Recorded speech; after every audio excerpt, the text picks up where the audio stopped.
Hello everybody.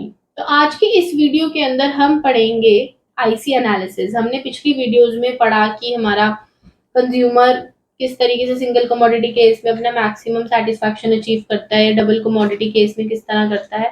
अब हम उसके नेक्स्ट टॉपिक पर आ गए, दैट इज आईसीस।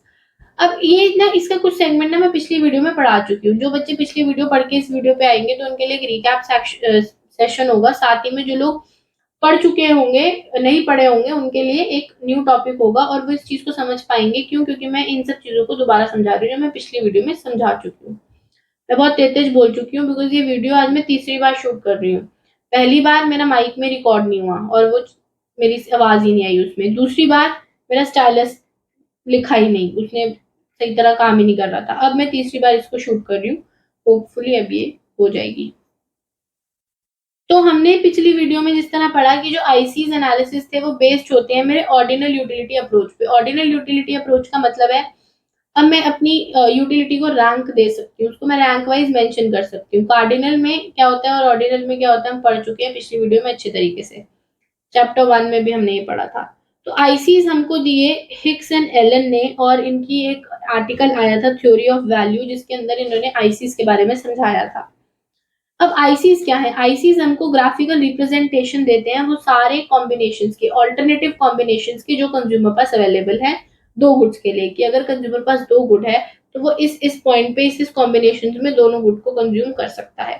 और वो सभी कॉम्बिनेशन के लिए जो एक कंज्यूमर है वो इंडिफरेंट है, मतलब वो दोनों गुड्स उसको same level of satisfaction provide कर रहे हैं। वो दोनों गुड्स के लिए रेडी है, वो इंडिफरेंट है, मतलब उसको दोनों ही से फर्क नहीं पड़ता। क्यों? क्योंकि उसके लिए दोनों ही सेम है। अगर कोई मुझे कहे कि आपका टेस्ट है तो किसका टेस्ट दोगे, तो मैं कहूंगी sir I am indifferent between micro and stats, कि आप माइक्रो का भी ले लो स्टैट्स का भी ले लो, मैं दोनों के लिए रेडी। तो वो कंज्यूमर इंडिफरेंट है। क्यों? क्योंकि दोनों ही सारे ही कॉम्बिनेशन उसको दोनों गुड्स के सेम लेवल ऑफ सेटिस्फैक्शन देते हैं। जिस तरीके से ये कुछ कॉम्बिनेशन गिवन है स्क्रीन पर एप्पल और बनाना के, इनको मैं इस तरीके से प्लॉट करती हूँ और ये जो पॉइंट्स मुझे मिलते हैं मेरे ग्राफ पे उनको बोला जाता है आईसीज, इंडिफरेंस कर्व। इन सभी पॉइंट्स के लिए जो कंज्यूमर है वो इंडिफरेंट है, सेम लेवल ऑफ, मतलब PQRST, उसको सेम लेवल ऑफ सेटिस्फैक्शन दे रहे हैं। अगर आप उसको कहोगे तो टी खा ले तो वो दुखी नहीं है, अगर आप उसको कहोगे पी ले ले तो वो दुखी नहीं है, क्योंकि पी और टी उसको सेम लेवल ऑफ सेटिस्फैक्शन दे रहे हैं। अब आता है मोनोटोनिक प्रेफरेंसेस। मोनोटोनिक प्रेफरेंसेस क्या कहते हैं कि एक कंज्यूमर हमेशा चाहता है कि उसको ज्यादा मिले। आम भाषा में कहूँ तो मोर इज बेटर, दिल मांगे मोर। कंज्यूमर चाहता है कि उसको ज्यादा मिले। कंज्यूमर हमेशा वो गुड लेगा जिसके अंदर उसको ज्यादा बंडल मिल रहा है। जैसे कि आप मार्केट में गए और आपके पास एक कोल्ड ड्रिंक है, एक आपने कोल्ड ड्रिंक खरीदी 40 रुपए की, साथ ही में एक और दूसरी कोल्ड ड्रिंक है जिसके ऊपर एक ऑफर लगा हुआ है कि 20% एक्स्ट्रा। तो आप एक रैशनल कंज्यूमर हैं, आप जानते हैं कि आपके लिए क्या सही है, तो आप उतने ही पैसों में कौन सी कोल्ड ड्रिंक लेंगे, नॉर्मल वाली या 20% एक्स्ट्रा वाली? तो डेफिनेटली 20% एक्स्ट्रा वाली। That is the monotonic preferences, कि एक कंज्यूमर हमेशा ज्यादा कंज्यूम करना चाहता है, वो चाहता है कि उसको ज्यादा से ज्यादा मिल सके। वो हमेशा वही कंजम्पशन करेगा जिसके अंदर उसको ज्यादा उस गुड का बंडल मिल रहा है।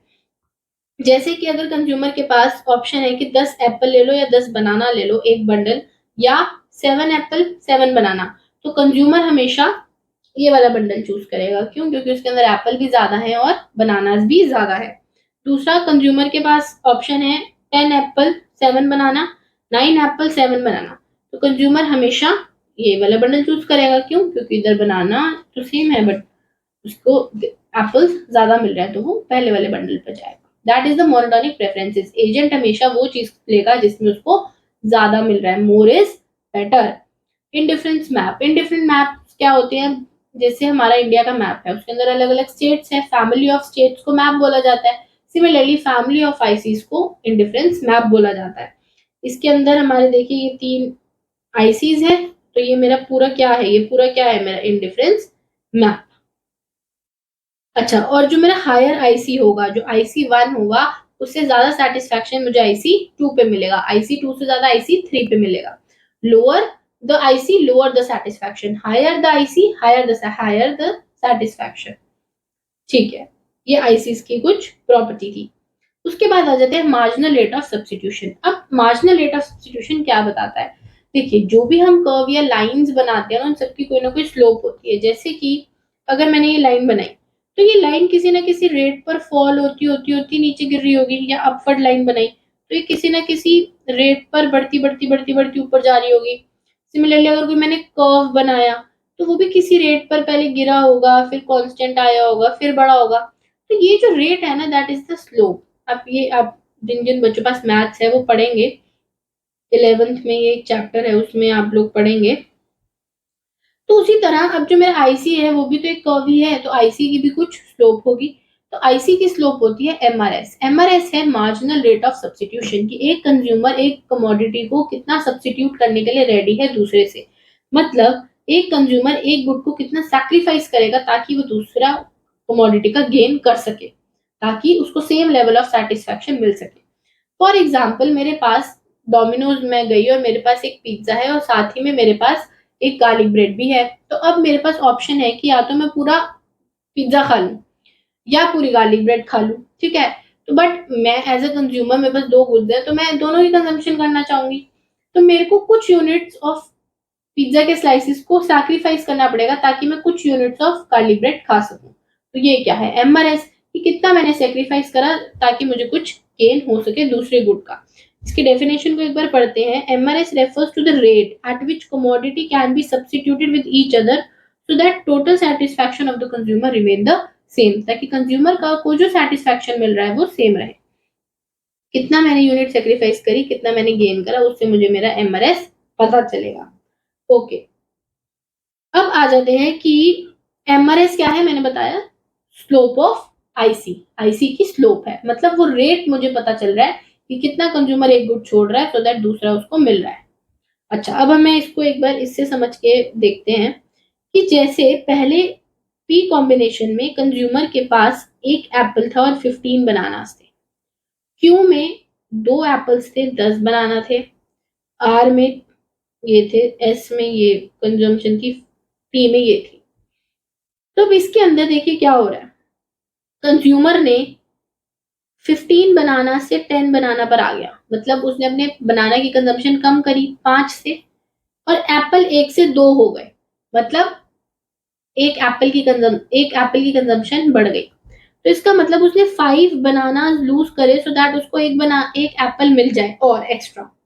फिर उसने 4 बनानास छोड़े, फिर उसने 3 बनानास को सेक्रीफाइस करा, फिर उसने 3 बनानास को सेक्रीफाइस करा। क्यों?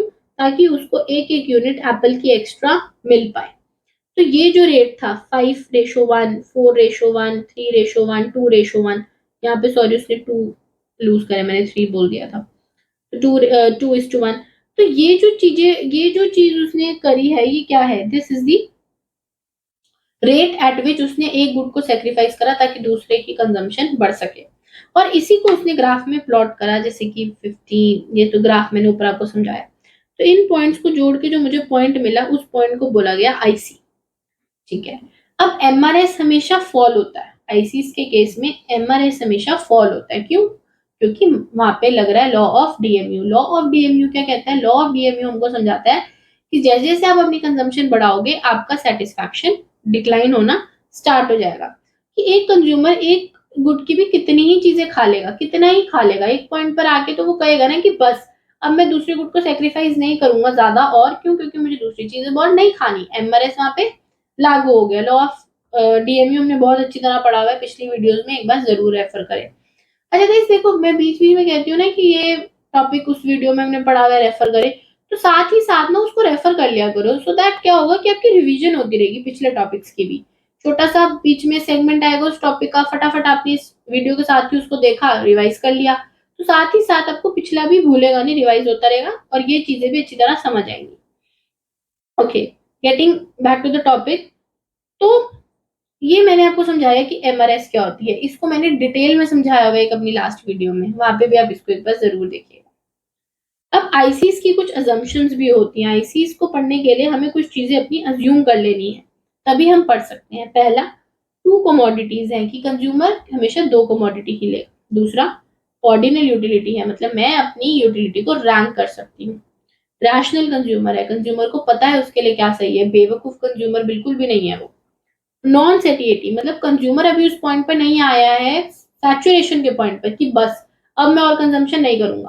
कंज्यूमर उस पॉइंट पर नहीं आया है, वो अभी रेडी है कंजम्पशन करने के लिए। क्यों? क्योंकि तभी हम इस मॉडल को अच्छी तरीके से समझ सकते हैं। एमआरएस फॉल होगा। क्यों? Law of DMU. Law of DMU से एमआरएस फॉल होता है। एमआरएस फॉल होने की वजह से हमको स्लोप ऑफ आईसी मिलती है। अब कुछ आईसी की प्रॉपर्टीज हैं, जैसे always convex to the origin. Origin हमेशा कॉन्वेक्स, आईसी हमेशा कॉन्वेक्स होता है ओरिजिन के। क्यों? क्योंकि मेरा आईसी इस शेप का बना ना, ऐसे। क्यों? क्योंकि एमआरएस फॉल होता है, डाउनवर्ड स्लोपिंग होता है। आईसी हमेशा डाउनवर्ड स्लोपिंग है। हायर आईसी मतलब हायर सेटिस्फैक्शन, हमने ऊपर पढ़ा। दो आईसीज कभी भी इंटरसेक्ट नहीं करते। इसका मतलब कि अगर मेरे दो आईसीज इंटरसेक्ट कर रहे हैं, ये आईसी 1 था, ये आईसी 2 था, इसका मतलब ये जो पॉइंट है ये दोनों आईसीज पर है, मतलब ये पॉइंट मुझे सेम लेवल ऑफ सेटिस्फैक्शन दे रहा है। पर हमने क्या पढ़ा? आईसीज आपको वो सारे पॉइंट्स देते हैं जिसके अंदर हमें डिफरेंट, सारे पॉइंट्स बताता है जिसके अंदर मुझे सेटिस्फैक्शन मिल रहा है। तो दो आईसीज एक पॉइंट नहीं बता सकते। क्यों? क्योंकि ये आईसी पे अलग सेटिस्फैक्शन है और इस आईसीज पर अलग। दो आईसीज कभी भी इंटरसेक्ट नहीं करते। बहुत इंपॉर्टेंट प्रॉपर्टी है। नेक्स्ट है ICs never touches the axis. क्यों? क्योंकि ये मेरे पास वाई एक्सिस है, ये मेरे पास एक्स एक्सिस है। अगर एक आईसी ऐसे आया, आईसी 1, और एक आईसी ऐसे आया, आईसी 2, तो इधर इसका मतलब y की कंजम्पशन 0 है और इधर मतलब x की कंजम्पशन 0 है। पर हमने क्या पढ़ा कि कंज्यूमर दो गुड तो कंज्यूम करेगा, तो एक की कंजम्पशन 0 नहीं हो सकती। तो इसीलिए आईसीज कभी भी टच नहीं करते हैं किसको? एक्सिस को। दूसरा, कॉन्वेक्स होती हैं आईसीज की शेप जब एमआरएस फॉल होता है, डिमिनिशिंग एमआरएस होगा तो आईसीज कॉन्वेक्स होंगे। अगर एमआरएस इंक्रीज हो रहा है तो कॉनकेव होंगे, और अगर ना इंक्रीज हो रहा है ना डिक्रीज हो रहा है, कांस्टेंट है, तो हमारा जो आईसीज होगा वो एक स्ट्रेट लाइन होंगे। ये कॉन्वेक्स हो गए, ठीक है, और ये कॉनकेव हो गए, और ये स्ट्रेट हो गए। ये तीन तरीके की आईसीज की शेप हो जाती है। बट जो हम आईसीज पढ़ते हैं, देखो ये तो जनरली पॉसिबल ही नहीं होती। जो ये वाली कॉनकेव वाली है, ये जनरली पॉसिबल ही नहीं होती। कांस्टेंट वाली होती है कि आप जितना सेक्रीफाइस कर रहे हो उतना ही गेन कर रहे हो। कॉन्वेक्स वाली तो नॉर्मली होती ही है, ठीक है। अब हम आ जाते हैं बजट लाइन पर। अब देखो बच्चों, मैंने एक बात बताई कि कंज्यूमर अपना सेटिस्फैक्शन समझ रहा है आईसीज से, उसके पास कॉम्बिनेशन है। बट कंज्यूमर का सेटिस्फैक्शन तो अनलिमिटेड हो सकता है ना। अब मैं हूं, मैं तो, मेरा तो सेटिस्फैक्शन है कि मैं हवाई जहाज खरीद लूं। बट मेरे को कोई चीज रिस्ट्रिक्ट भी तो कर रही है। वो क्या चीज रिस्ट्रिक्ट कर रही है? That is the budget line. मेरे बजट, मेरी इनकम। बजट लाइन क्या है? वो सारे मेरे को पॉइंट्स देगा जो मुझे मेरे बताएगा कि ये पॉइंट्स आपकी इनकम के इक्वल है। जैसे कि अगर मैं बोलूं कि मुझको तो आज जाकर 10,000 रुपए का कोई बैग खरीदना है, बट मेरी इनकम के अकॉर्डिंग मैं सिर्फ 5,000 का ही बैग खरीद सकती हूँ, तो मेरी बजट लाइन क्या है? 5,000, ठीक है। तो बजट लाइन क्या है? वो सारे कॉम्बिनेशन जो कंज्यूमर की इनकम से उसको वो खरीद सकता है। अब बजट सेट क्या है? बजट सेट है परचेजिंग पावर। परचेजिंग पावर जो कंज्यूमर परचेज कर सकता है उन टू गुड्स की। अब बजट लाइन और बजट सेट क्या दो अलग बात है मैम? यस, बिल्कुल अलग है। बजट लाइन मुझे वो मैक्सिमम गुड दे देगा कि आपके पास 100 रुपए हैं तो आप इसके अंदर से जाके 50 रुपए का पिज्जा खा लो, 50 रुपए का चोकोलावा खा लो, खत्म। बजट सेट मुझे बताएगा क्योंकि आपके पास 100 रुपए हैं, आप इसके अंदर एक पिज्जा खा लो या एक चोकोलावा खा लो, या दोनों तो आप खाएंगे, आप दोनों खा लो, या उसके साथ आप एक गार्लिक ब्रेड खा लो जो 30 रुपीज की है। तो 50 का पिज्जा, 30 की गार्लिक ब्रेड, तो 80 रुपीज आपका पैसे खर्च होंगे, 30 रुपए आपके पास बच जाएंगे। तो वो सारे बंडल्स जो मैं ले सकती हूँ, जो मेरे इनकम जितने हैं या मेरी इनकम से कम है, वो मेरा बजट सेट है। और वो सारे बंडल्स जो मेरी बजट लाइन जितने हैं इक्वल हैं, वो मेरी बजट लाइन पर शो, वो मेरी एक्चुअली बजट लाइन ही है। जैसे कि एक ये राजू लड़का है, इसके पास 20 रुपए हैं। अब इसके पास ऑप्शन है कि वो 10 रुपए का पिज्जा खाए, 10 रुपए का चौकलावा खाए। तो अब उसकी बजट लाइन उसको क्या कहेगी? या पिज्जा खा ले, 2 पिज्जा खा ले, चौकलावा मत खा, या पिज्जा मत खा, 2 चौकलावा खा ले, या दोनों एक एक खा ले। और इसको मैं प्लॉट कर दूंगी तो मेरे पास मेरी बजट लाइन आ जाएगी। बजट लाइन को ही प्राइस लाइन भी बोलते हैं। क्यों? क्योंकि मुझे बताता है कि इस इनकम से आप कितने प्राइस ऑफ गुड पे वो क्वांटिटी खरीद सकते हो। बजट सेट और बजट लाइन का डिफरेंस अब हम देख लेते हैं। बजट लाइन क्या है मेरी, पूरी income, entire income. Budget set क्या है, लेस देन और इक्वल टू इनकम, मेरी इनकम से कम और इनकम जितने। मेरे पास अगर 100 रुपए है तो मैं 100 रुपए, ये 70, 80, 10, 10, 20, 30, 100 और 100 से कम वाले सारे बंडल्स मेरे बजट सेट में आएंगे।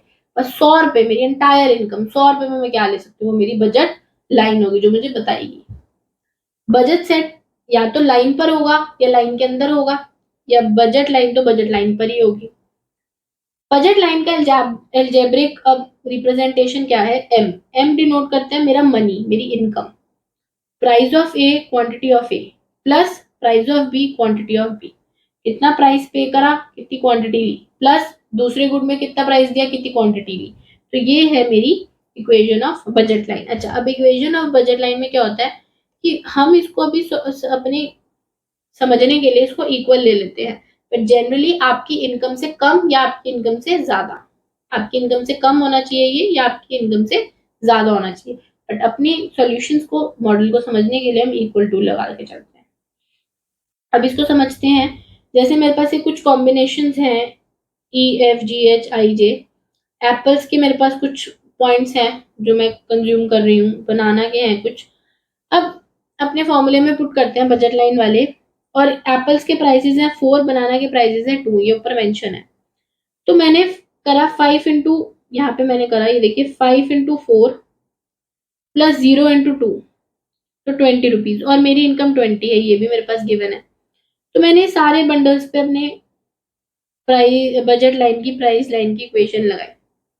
तो मैंने देखा कि मेरे सारे जो कॉस्ट थे, 4 इंटू 4 16 हुआ, 2 इंटू 2 4 हुआ, प्लस करा तो 20 आ गया, इसको मैंने करा तो 12 आया, इसको करा तो 8 आया, इसको करा तो ये, ऐसे करके मेरी जितनी कॉस्ट थी वो मेरे इक्वल आ गई बजट लाइन के। तो इसका मतलब ये सारे पॉइंट्स यहाँ पर लाई कर रहे हैं मेरी बजट लाइन पर। ठीक है, बट लेट्स से एक पॉइंट है डी, जिसके अंदर 4 और 0 ये मेरी कंजम्पशन है। अब जब मैंने इसको प्लॉट करा 4 इंटू 4 और 0 इंटू 2 पे, तो मेरा आया 16। इसका मतलब मेरी इनकम तो 20 है, बट जितने मैं गुड्स ले पा रही हूँ वो सिर्फ 16 रुपीज के हैं। तो इसका मतलब मैं अंडर स्पेंड कर रही हूँ, मेरे पास अभी भी यहाँ पे 4 रुपीज सरप्लस में है। ठीक है, एक पॉइंट ले लेती हूँ सी, लेट से 5 और 1। इसके अंदर मेरा जो कंजम्पशन मैं करना चाहती हूँ वो 22 रुपए की है, बट मेरे पास इनकम तो सिर्फ 20 है। यहाँ पे मेरे पास क्या है, मेरे पास यहाँ पे डिफिशिट में है। तो जो पॉइंट सी है ना मेरे लिए, जो मैं कंज्यूम नहीं कर सकती, वो मेरी बजट लाइन के बाहर है, और वो मेरे लिए अनअटेनेबल है। क्यों? क्योंकि मैं उसको ले ही नहीं सकती। जो पॉइंट्स मेरी बजट लाइन पर हैं वो सारे अटेनेबल है, मैं ले सकती हूँ क्योंकि मेरे बजट लाइन के इक्वल है। जो मेरी बजट लाइन के अंदर अंदर है, जिसके अंदर मैंने अंडर स्पेंड करा था, वो भी अटेनेबल है। क्यों? क्योंकि मेरी इनकम से कम है, मैं अफोर्ड कर सकती हूँ। तो सी जो है वो मेरे लिए अनअटेनेबल, अनअफोर्डेबल है, बाकी सारे बंडल्स मेरे लिए अफोर्डेबल है। अब मैंने कहा कि हर कर्व की हर लाइन की स्लोप होती है, तो अब इसकी क्या स्लोप है, बजट लाइन की क्या स्लोप है। बजट लाइन की स्लोप हमें मिलती है प्राइस रेशो से। अच्छा, प्राइस रेशो क्या चीज है, जिस तरीके से हम सेक्रीफाइस ऑफ गेन या सेक्रीफाइस अपॉन गेन समझ रहे हैं यूनिट्स पे, इसके अंदर हम समझ रहे हैं प्राइसेस के बेसिस पे। कि लेट से मेरे पास एप्पल का प्राइस 4 रुपए है और बनाना का प्राइस 2 रुपए है। तो अगर मुझको 2 बनानास लेने हैं तो मुझे 4 रुपए चाहिए होंगे। तो मुझको उसके अकॉर्डिंगली एक एप्पल की कंजम्पशन कम करनी पड़ेगी ना, जिसका प्राइस 4 रुपए है। मतलब अगर मैं 4 रुपए एप्पल के से बनाना लेना चाहूँ तो मैं 2 ले सकती हूँ। तो मतलब 2 बनाना के लिए मुझे चाहिए 4 रुपए, और उसके लिए मुझे एक एप्पल को सैक्रिफाइस करना पड़ेगा। तो that is the price ratio, मतलब price of X upon price of Y. और यही मैंने यहाँ समझा है प्राइस अपॉन गेन। तो प्राइस ऑफ एप्पल था 4, प्राइस ऑफ बनाना था 2, इसका मतलब स्लोप क्या है 2, कि मतलब मुझे 2 बनानास के लिए एक एप्पल को सेक्रीफाइस करना पड़ेगा। तो स्लोप ऑफ बजट लाइन है P X upon P Y, और स्लोप ऑफ आईसीज क्या थी, एमआरएस, अभी हमने पिछले में पढ़ा। अब बजट लाइन की भी कुछ प्रॉपर्टीज हैं। पहला, बजट लाइन डाउनवर्ड स्लोपिंग होती है। क्यों? क्योंकि नेगेटिव रिलेशन दिखाती है। बजट लाइन स्ट्रेट लाइन भी हो सकती है, कब, जब प्राइस रेशियोज कांस्टेंट होते हैं। तो ये बजट लाइन की कुछ प्रॉपर्टीज थी। अब हम आ जाते हैं शिफ्ट, बजट लाइन के शिफ्ट पर। अब बजट लाइन है वो शिफ्ट भी तो हो सकती है। अब वो शिफ्ट होगी सिर्फ 2 केसेस पे। दो केसेस कौन से हैं, या तो कंज्यूमर की इनकम में चेंज आ जाए या प्राइस ऑफ गुड में चेंज आ जाए। या तो कंज्यूमर की इनकम में चेंज आ जाएगा तो बजट लाइन हिलेगी, या प्राइसेस में चेंज आ जाएगा कमोडिटी के तो बजट लाइन हिलेगी। तो अब चेंज इनकम की, कंज्यूमर की इनकम में चेंज आ जाए तो क्या होगा? अगर तो कंज्यूमर की इनकम बढ़ जाती है तो जो मेरी बजट लाइन है वो राइटवर्ड शिफ्ट हो जाएगी, बाहर की तरफ शिफ्ट हो जाएगी। पहले वो ये वाले बंडल्स अफोर्ड कर पा रहा था, पर अब उसकी इनकम बढ़ गई तो वो ये वाले सारे बंडल्स अफोर्ड कर पाएगा।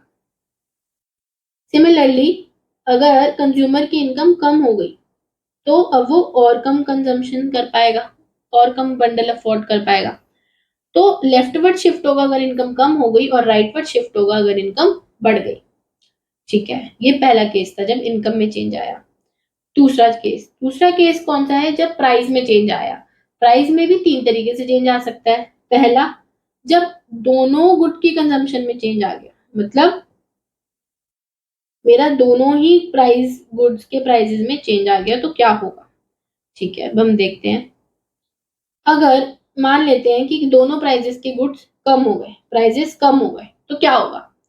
पहले लेट से मैं 100 रुपए में 50 रुपए का पेट्रोल भरवा सकती थी और 50 रुपए का डीजल, तो मेरे 100 रुपए खत्म हो जाते थे। अब उनके प्राइसेस कम हो गए, 25-25 रुपए हो गए। अब क्या होगा? अब मैं दोनों चीजें 50 रुपए में भरवा सकती हूँ, मेरे पास 50 रुपए अभी भी बढ़ गए, तो वो 50 रुपए से क्या हुआ? एक तरीके से मेरी इनकम उतनी बढ़ गई। इनडायरेक्टली देखा जाए तो अगर कोई चीज सस्ती हो गई तो मेरी इनकम उतनी बढ़ गई होगी ना, क्योंकि अब मैं कुछ और ज्यादा अफोर्ड कर सकती हूँ। तो अगेन जो मेरी बजट लाइन होगी वो राइटवर्ड शिफ्ट हो जाएगी। और अगर दोनों के प्राइसेस बढ़ जाएंगे तो बजट लाइन अंदर की तरफ लेफ्ट वर्ड शिफ्ट हो जाएगी। एक तरीके से मेरी इनकम कम हो गई अगर दोनों कुछ महंगे हो गए तो। अगर प्राइस बढ़ गया सिर्फ एप्पल का, और एप्पल क्या थे मेरे एक्स एक्सिस पे, तो क्या होगा? अब देखो वाई एक्सिस पे तो कोई चेंज नहीं आएगा क्योंकि उसके प्राइस में कोई चेंज नहीं आया, तो बी तो यहीं पे रहेगा इसी पॉइंट पर। बट अगर एप्पल का प्राइसेस कम हो गए, अगर एप्पल के प्राइसेस कम हो गए तो मैं ज्यादा एप्पल अफोर्ड कर सकती हूँ, तो मेरा पॉइंट ए से A1 पर आ जाएगा। सिमिलरली अगर एप्पल के प्राइसेस बढ़ गए तो बनाना पर तो कोई चेंज नहीं है, पर मेरा अब जो एप्पल है वो मैं कम लूंगी, तो मेरी कंजम्पशन एप्पल के केस में ए से A2 पर आ जाएगी। तो ये जब एक्स एक्सिस के गुड पर चेंज हुआ। इस केस के अंदर हमारी जो आईसीज है वो रोटेट करती हैं, शिफ्ट नहीं करती हैं, रोटेट हो जाती हैं, उस पॉइंट से रोटेट हो जाती है। क्यों? क्योंकि दूसरे की कंजम्पशन उधर फिक्स्ड रहती है। जैसे वाई एक्सिस में देख लो कि प्राइस ऑफ बनाना, अगर बना एप्पल तो इधर ही रहेगा, अगर बनाना का प्राइस कम हो गया, बनाना का प्राइस कम हो गया, तो अब मैं बनाना ज्यादा खाऊंगी, तो बी से मैं B1 पे चली गई। और अगर बनाना का प्राइस बढ़ गया तो मैं बी से B2 पर आ जाऊंगी, बनाना की कंजम्पशन कम कर दूंगी। तो ये था बजट लाइन में शिफ्ट। अब जो नेक्स्ट टॉपिक है हमारा वो है consumer equilibrium with IC analysis, जिसके अंदर हम एमआरएस और प्राइस रेशियोज दोनों को मिलाकर एनालिसिस करते हैं कि कंज्यूमर को सेटिस्फैक्शन मैक्सिमम कहाँ पे मिलेगा। इसको मैं पढ़ाऊंगी नेक्स्ट वीडियो में। अभी तक मैंने इतनी वीडियोस में आपको जितना कुछ पढ़ाया वो सब वीडियोस को आप रिवाइज करें। साथ ही में जो इस बुक हम फॉलो कर रहे हैं संदीप गर्ग, उसकी एक एक लाइन के अंदर ना बहुत गहराई है। उसको आप 1 से 2 बार पढ़कर ऐसा मत समझो कि हो गया। क्यों? क्योंकि उस लाइन के अंदर से भी अगर मैं आपको कोई क्वेश्चन बना के दूंगी तो आप अभी नहीं कर पाएंगे। क्यों? क्योंकि वो हर लाइन का एक मतलब है और काफी डीप लाइन है, और हर लाइन आपको कोई ना कोई एक कंसेप्ट समझाती है। तो उसको अच्छी तरीके से रीड करना है, उसको ऐसे सिर्फ ऊपर से रीड नहीं करना है। साथ ही में ये जो मैं आपको नोट्स देती हूँ उनका स्क्रीनशॉट लीजिए, क्योंकि जो भी मैंने इसके अंदर शेड्यूल्स या ग्राफ बनाए हैं, अगर आप वो पेपर में उनको प्रेजेंट करेंगे तो आपके आंसर्स उतने ही अच्छे बनेंगे, उतने ही अच्छे लगेंगे। और मैं बार बार इंसिस्ट आपको इसीलिए कर रही हूँ बुक को रीड करने का। क्यों? क्योंकि उस बुक के अंदर आप एक बार पढ़ेंगे आप थोड़ा सा समझ पाएंगे, दूसरी बार पढ़ेंगे आपको कुछ एक नई चीज समझ आएगी। उस बुक को जितनी जितनी बार पढ़ेंगे ना आपको कोई ना कोई एक नई चीज समझ आएगी। उस बुक के अंदर इतने अच्छी तरीके से लिखा हुआ है, इतनी अच्छी तरीके से समझाया हुआ है। हो सकता है जो हम ऐसे जल्दी जल्दी में पढ़ने में उसको इग्नोर कर दे, बट अगर हम उसको ध्यान से समझते हुए पढ़े, कंसेप्ट बनाते हुए पढ़े, तो हर चीज हमको एक मतलब दे, every line will make sense to you अगर आप उसको ध्यान से पढ़ेंगे तो इसको एक बात गांठ बांध लो कि उस बुक को अच्छी तरीके से पढ़ना है हमने। साथ ही में अब हमने अपने कंसेप्ट पे काम करना है, क्योंकि अब जो पेपर है ना वो कॉम्पिटेंसी बेस्ड पेपर्स हैं, प्रैक्टिकल नॉलेज, अब एप्लीकेशन बेस्ड नॉलेज पे पेपर होगा। ऐसा नहीं कि भैया रटा रटाया प्रॉपर्टीज पढ़ी रटी आईसीज की और जाके पेपर में लिख दी छाप दी। ऐसा नहीं होगा। अब उन प्रॉपर्टीज को आपने पढ़ा है, समझा है, उसकी एप्लीकेशन पे कोई क्वेश्चन आएगा तो उतनी डिटेल, उतने ढंग से हमको उन चीजों को पढ़ना है और समझना है। और इकोनॉमिक्स तो वैसे ही बहुत अच्छा प्रैक्टिकल सब्जेक्ट है, मजा आता है पढ़ने में, डे टू डे लाइफ से हम लिंक कर पाते हैं, तो आप इंजॉय भी करेंगे। और पिछली वीडियोस जो मैंने डाली हैं उनको पढ़िए, बार बार उनको देखिए, सो दैट आप उसको रिवाइज करते रहे और साथ ही में पिछला भूले नहीं। तो अब ये चैप्टर फिनिश हो जाएगा हमारा अगली वीडियो में होपफुली हम, और मैं आपको कुछ इंपॉर्टेंट क्वेश्चंस दूंगी और साथ ही में कुछ हम इंपॉर्टेंट प्रीवियस ईयर के क्वेश्चन सॉल्व भी करेंगे एक वीडियो में। अभी तक 2 चैप्टर्स जब हो जाएंगे उनको रिवाइज करिए अच्छी तरह, एक्स्ट्रा क्वेश्चंस करिए। इसके अलावा इन दोनों चैप्टर्स की एक मैं वन शॉट रिवीजन वीडियोस भी पोस्ट करूंगी, उनको भी एक बार आप जरूर देखिएगा। तब तक के लिए जितना पढ़ा है उसको याद करिए, उसको रिवाइज करिए। अगर आप नए सब्सक्राइबर्स हैं तो प्लीज सब्सक्राइब करिए चैनल को, लाइक करिए और कमेंट सेक्शन में अपने डाउट्स लिखिए। अगर आप और क्या चाहते हैं मैं उन चीजों पे वीडियोस बनाऊं तो मैं डेफिनेटली बनाऊंगी। Till then, bye bye.